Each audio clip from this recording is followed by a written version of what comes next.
Ndoda kutendawo hangu vanhu vari kundibatsira. Muri kuita basa vanhu vaMwari, rambei makadaro.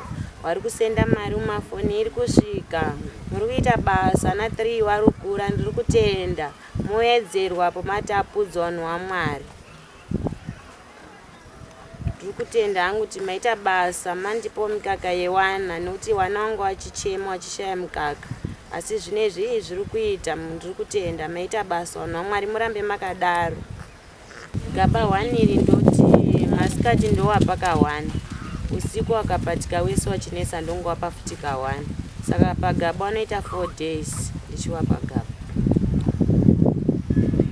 Inini vanhu vaMwari, wana wangu ava ndoda kuchengeta ndega, ndidi kuti watorwe nevanhu.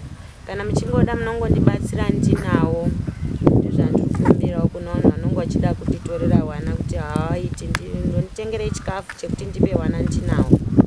Izvozvi zvisova ndane foni. Pamari yemurundisendera ndakatenga foni.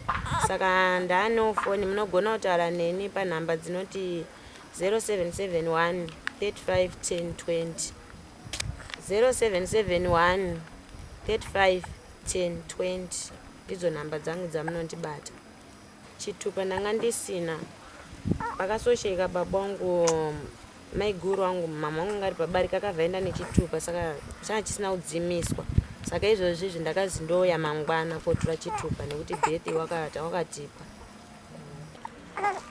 Toti wangu kuhano yeZimbabwe, mikaka yangu sofa ndinayo. Asi chandinotokumbirisawo mapamba nekutokumbirawo rubatsiro rwekuti ndingotangawo start kamusikawo kemadomasi chichi, ndikangowanawo kana $50 ndogona kungobatsirika nawo.